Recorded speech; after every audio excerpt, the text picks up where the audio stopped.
Hi, this is Claire McKinney, and normally I am speaking to you about digital PR and personal brands, but today we are going to start a series on something that's of utmost importance to authors, and that is bookstores.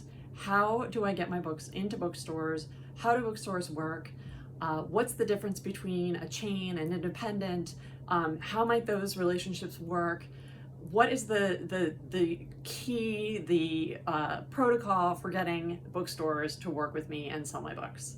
Now, as an independent author, you have one scenario with a bookstore, and as a traditional publisher, you have another scenario. But let's talk a little bit about this first from the bookstore's perspective.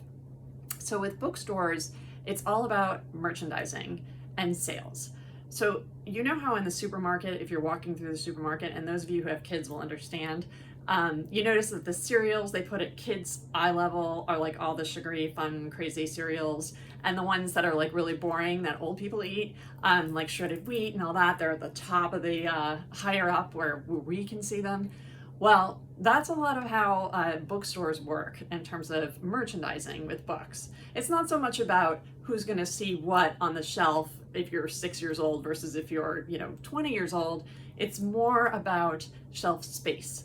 And that's something that's super important for a bookseller. Their shelves are that is where their money is made, on the shelves, on the tables in the front of the store, and all of those places that you see books, all of those placements of books, whether they're facing you, the jacket's facing you front, or if you're seeing only the spine and a shelf, if you're seeing a book on a table, if you're seeing a book in Barnes & Noble on the end of a bookcase, which we call an end cap, if you see that, if you see a book in a display, those are all ways of merchandising a book for sale.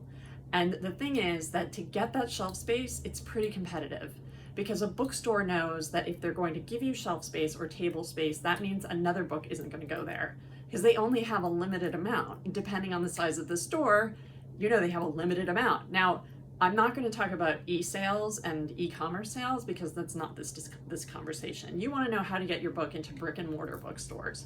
And so you need to think, like I say, about merchandising and the fact that the bookseller is not out to get you. The bookseller doesn't hate you. The bookseller doesn't want to keep you from having your book sold. The bookseller has to make business decisions. And we know that when the new James Patterson comes out, or the new Bob Woodward nonfiction title comes out, that a bookstore is going to stock a lot of those books and make a big deal out of it because they know that those books are going to sell and they'll be able to make some money. And that's what this is about. Now, if you're an independent author or a self-published author, an indie press, you may get frustrated that you don't have those relationships with booksellers and you can't get your books into the bookstores and you don't understand how. And I will talk about that more in coming episodes, coming weeks, but it's important to understand that just like you need to know your value in terms of your readership, you need to know your value in terms of the bookstores.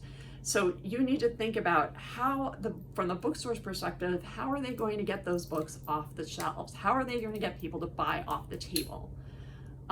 That's something that is a good start in terms of trying to understand how this works. But it's important to know that it's not just a matter of walking into a store and saying, will you carry my 5 copies of my whatever? A lot of times a bookstore is only going to carry 1 copy, maybe 2 copies. Maybe if it's a book tied to the community locally, they'll carry it. But it's a big deal for a bookstore to take a significant quantity of books, especially an independent. To take 5 or 10 books, that's a lot of books for an independent bookstore to take. And they need to take the books that are going to earn them a profit at the end of the day. So not that they weren't willing to take a chance on you, not that they don't like you, not that they're being difficult. It's just that it's hard to manage that shelf space and turn inventory as fast as you can to make sure that you're always making money, you're always selling those books. It's hard, and there are 1 million books published every year.